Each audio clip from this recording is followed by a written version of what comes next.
Hello guys, welcome to our channel. आज हम class 11th के केमिस्ट्री का चैप्टर नंबर 6 इक्विलिब्रियम का प्रॉब्लम नंबर 6.1 करने जा रहे हैं। लेट रीड द क्वेश्चन के अंदर हमें क्या बोला गया है।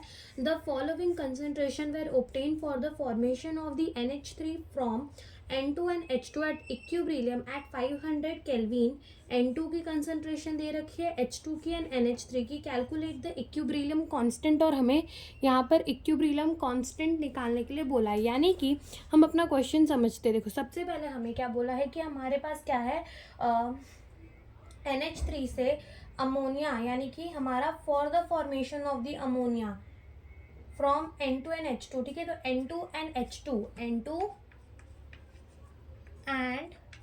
H2 मिलकर हमको क्या बनाकर दे रहे हैं, अमोनिया मीन्स NH3 दे रहे हैं। ठीक है, NH3 दे रहे हैं और हमकी कंसंट्रेशन दे रखी है हमको इक्विलिब्रियम पे जब rate of the forward reaction जो है वो बराबर हो जाएगा rate of the backward reaction की, तब क्या आएगी, इक्विलिब्रियम आएगी। जब rate of the forward reaction जो है वो बराबर हो जाएगा rate of the backward reaction की, तब क्या आएगी, इक्विलिब्रियम आएगी। और इक्विलिब्रियम में हमें कंसंट्रेशन दे रखे हैं। सबसे पहले तो हमें इस रिएक्शन को क्या करना पड़ेगा, बैलेंस। तो यहाँ पर देखो हमारे हाइड्रोजन कितने हैं, 3। तो यहाँ पर हमें हाइड्रोजन बराबर करने पड़ेंगे। तो क्या हम इसको 3 से मल्टीप्लाई कर दें, 3 2 जा 6 हाइड्रोजन हो जाएंगे। यहाँ 2 से मल्टीप्लाई कर दो, कितने हो जाएंगे, 3 2 जा 6 हाइड्रोजन हो जाएंगे। और यहाँ पर 2 नाइट्रोजन है और यहाँ पे भी 2 नाइट्रोजन है, तो ये रिएक्शन हमारी क्या ऐसी हो गई, बैलेंस हो गई। अब हमें क्या कैलकुलेट करने के लिए कहा है, इक्विलिब्रियम कांस्टेंट। इक्विलिब्रियम कांस्टेंट का मतलब हमें केसी कैलकुलेट करने को कहा है।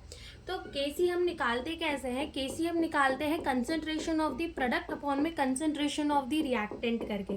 तो यहाँ पर हमारा प्रोडक्ट क्या है, अमोनिया। ठीक है, NH3 प्रोडक्ट क्या है, अमोनिया NH3।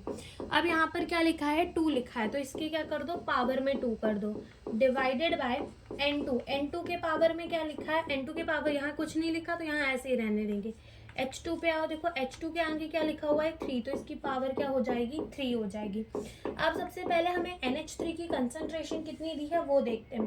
तो NH3 की कंसंट्रेशन हमें इक्विलिब्रियम के अंदर दी है 1.2 इंटू 10 की पावर -2।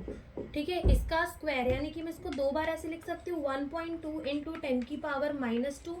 ठीक है, अपॉन में N2 की कितनी गिवन है हमें, N2 की गिवन है 1.5 इंटू 10 की पावर -2।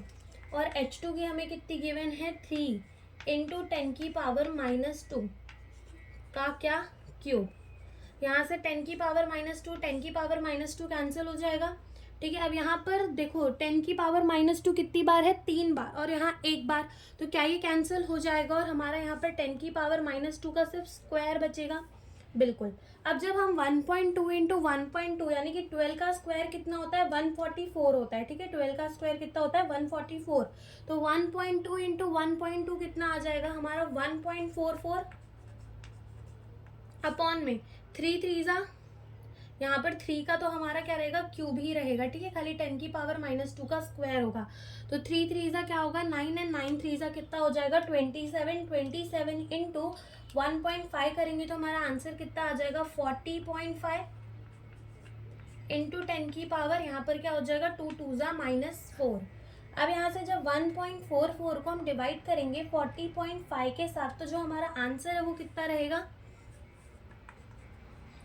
0.0355 इंटू 10 की पावर, ये 10 की पावर -4 को ऊपर ले आए तो क्या हो जाएगा, प्लस में 10 की पावर क्या हो जाएगा, 4।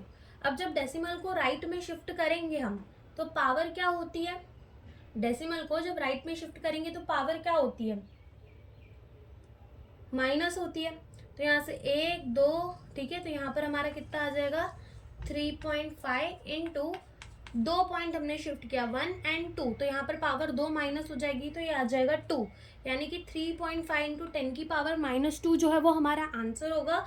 और NCERT के अंदर आंसर जो है वो गलत दिया हुआ है, तो यही हमारा आंसर होगा। Thank you for watching the video.